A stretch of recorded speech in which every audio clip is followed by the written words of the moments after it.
मित्रों नमस्कार, धन्यवाद। हम पिछले वीडियो में आपको बताए थे कि कुछ कर्म के बारे में। आज हम उसी के आगे चलते हैं कि अगला कर्म हमारा कैसा होना चाहिए। यदि हम कर्म का भाव पिछले हमने वीडियो में से बता दिया था, लगने से मजबूत हो, और ये दसम भाव है, इसी भाव से हम सारा सब कुछ देखते हैं। यदि दसम भाव बलवान हो, शुभ ग्रह बैठे हो, शुभ ग्रहों से दृष्टि हो, लगने से भी 6, 8, 12 में न बैठे हो, तो ऐसे आदमी को सरकारी नौकरी अवश्य मिलेगी। सरकारी नौकरी जैसा सुख अवश्य मिलेगा। कब? कि जब दशमेश जो है आपके लगन में, केंद्र में या त्रिकोण में बैठे हों, जो इसमें और इस पर शुभ ग्रह बैठे हों, शुभ ग्रहों की दृष्टि हो मित्रों। और देखिए क्या है, राहु केंद्र त्रिकोण में हो, अगर मान लीजिए दशमेश, ये कर्म है। कर्म आप कैसे करोगे, ये यहीं से आपका पता चलता है, दसवें भाव से पता चलता है कि आपका कर्म कैसा होगा। अगर दशमेश आपका, दशमेश के साथ मान लीजिए राहु बैठे हैं, लोग राहु का नाम सुन के डर जाते हैं, शनि का नाम सुन के डर जाते हैं। लेकिन मित्रों, अगर दशमेश के साथ राहु बैठा है, दशमेश आपका शुभ ग्रह है और दशमेश के साथ राहु केंद्र में या त्रिकोण में बैठा है, तो आप ये जान लीजिए कि वो व्यक्ति आपसे क्या करवाएगा। पाप नहीं करवाएगा, आपसे पूर्ण कर्म करवाएगा, यज्ञ हवन करवाएगा, परोपकार करवाएगा। ऐसे व्यक्ति हमेशा धार्मिक कृत्य करने वाले होते हैं। कब? अगर दशमेश के साथ राहु केंद्र में या त्रिकोण में कहीं बैठा हो, तब वो व्यक्ति सुकर्म करने वाला होता है, अच्छा कर्म करने वाला होता है। अच्छा कर्म करने के बाद उसका भविष्य कहाँ जाएगा वो तो आपको मालूम है, सबको मालूम है। जो अच्छा कर्म करता है उसको क्या फल मिलेगा वो तो सबको मालूम है। जो बुरा कर्म करता है उसको क्या फल मिलेगा कौन नहीं जानता। लोग अंधे, जीते जागते अंधे होते हैं, करते हैं बुरा कर्म और पत्रिका लेकर डालते हैं कि हमारे बहुत निकृष्ट हो रहा है। अरे भाई, निकृष्ट तो होगा ही मित्रों। यदि हम किसी को, अगर किसी की एक चमड़ी को हम खींचते हैं, एक चमड़ी को, तो समझ लीजिए कि किसी ऋषि ने भी बताया था, हमारे गुरु जी बताते हैं कि अगर किसी की एक चमड़ी को आप खींचोगे तो आपकी वो चमड़ी 10 बार खींची जाएगी। अगर आपको एक पीड़ित किसी को करते हो तो आपके ऊपर 10 पीड़ाएं आएंगी। इसलिए परहित सरस धर्म नहीं भाई, पर पीड़ा सम नहीं अधिकाई। परहित, परोपकार करना जैसा कोई धर्म नहीं है, किसी को पीड़ित करना जैसा कोई पाप नहीं होता। कि मैंने अपने जीवन में अनुभव किया है, तब मैं आपको बता रहा हूं।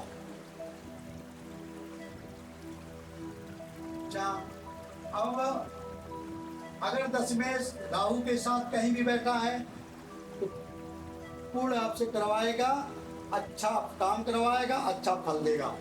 और यदि मान लीजिए 10वें भाव में, 11वें भाव में भी पाप ग्रह हैं, यह तो हमारा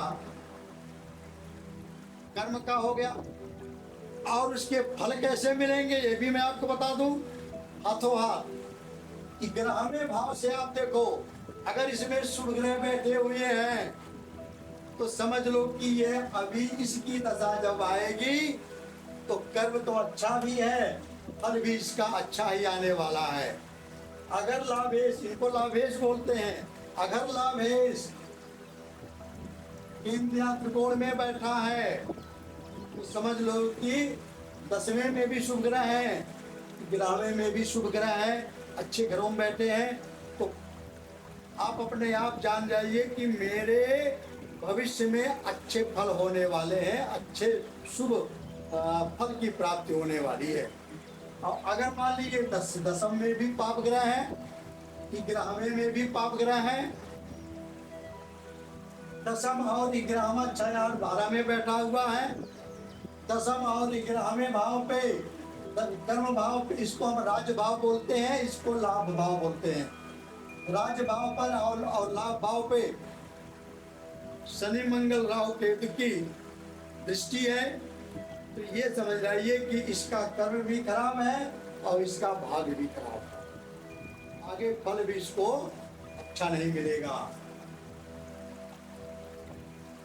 दसवां अगर 8वें में हो और राहु के साथ हो, अगर दसवां भाव अष्टम भाव में हो, दसवां भाव अगर अष्टम में आ गया, मैंने बताया ना कि किसी भाव का 6, 8, 12 घर ये दुख घर बोलते हैं, त्रिक घर बोलते हैं, ज्योतिष भाषा में इनको त्रिक बोलते हैं, दु घर भी बोलते हैं। ये दुख देने वाले घर होते हैं, दुराचारी घर होते हैं, अच्छे घर ये नहीं माने जाते।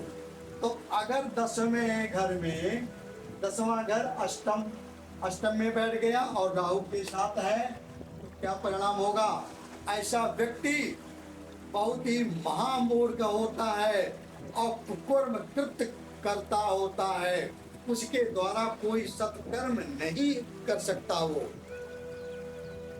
लोगों की बुराई करना, निंदा करना, लोगों से झूठ बोलना, लोगों को परेशान करना, लोगों को मारना पीटना सताना, ये सारे कर्म वैसे ही व्यक्ति के होते हैं। उनके जो ऐसा व्यक्ति है, मैं लक्षण आप देख करके जान जाओ कि इनका दशमेश अष्टम में गया हुआ है और राहु के साथ, इसलिए वो कर्म ऐसा करवा रहा है। उसका फल जब मिलेगा उसको उसका फल भी तो देना, उनको बुरा फल देना है, इसलिए बुरा कर्म वो पारे करवाते हैं। आज तक किसी भी व्यक्ति को अच्छे कर्म करते हुए व्यक्ति के साथ बुरा फल नहीं हुआ, और बुरा कर्म करने वाले व्यक्ति के साथ कोई अच्छा फल उसके साथ नहीं हुआ। ये दैविक सूत्र है। अब देखिए, अगर मान लीजिए दसम सप्तम में हो, या दशमेश अगर सप्तम में बैठा हो, दशमेश शनि अगर सप्तम में, या कोई भी हो, यहाँ तो मैंने आपको शनि को दिखाया है, दशमेश अगर सप्तम में हो और सब इसमें शनि और मंगल के साथ हो, दशमेश सप्तम में शनि और मंगल के साथ बैठा हो मित्रों, तो आप ये समझिए कि वो व्यक्ति कैसा होगा। धन लोलुप्त होगा और स्त्री लोलुप्त होगा, कामुकता से भरा हुआ होगा, उसका कर्म कुकृत कर्म करने वाला होगा। धन के लिए, धन कमाने के लिए और स्त्री का सुख पाने के लिए वो नीच से नीच तक पहुंच सकता है। कौन व्यक्ति? जिस व्यक्ति की कुंडली में दसम भाव दशमेश सप्तम में गया हुआ है और शनि और मंगल से युति है, शनि और मंगल से युति है, उसके साथ बैठा है, तो आप ये समझिए कि वो व्यक्ति धन कमाने के लिए और स्त्री का सुख पाने के लिए वो नीच से नीचतम तक जा सकता है, ऐसा कर्म कर सकता है वो। ऐसे व्यक्ति से हमेशा सावधान मित्रों। और देखिए, अगर दसम भाव 11वां भाव में गया है, अगर दसम भाव दशमेश 11वें में गए हो और 11वें लगन में गए हो, या ये कहीं केंद्र त्रिकोण में हो, ऐसा व्यक्ति सर्व सुख प्राप्त करता है।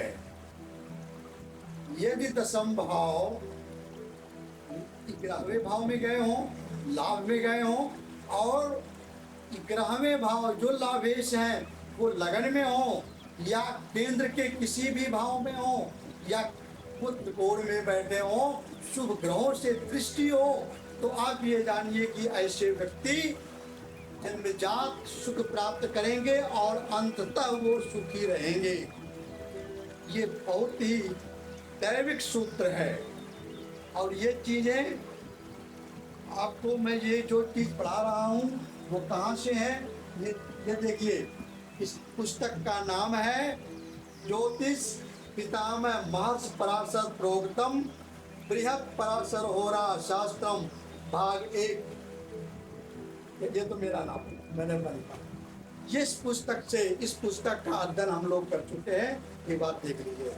ये पुस्तक में पितामह, ज्योतिष पितामह बोलते हैं किनको, महर्षि पराशर को ज्योतिष पितामह कहते हैं। उनके लिखी हुई ये पुस्तक है बृहत् पराशर होरा शास्त्र। ये सब दैवी पुस्तकें होती हैं।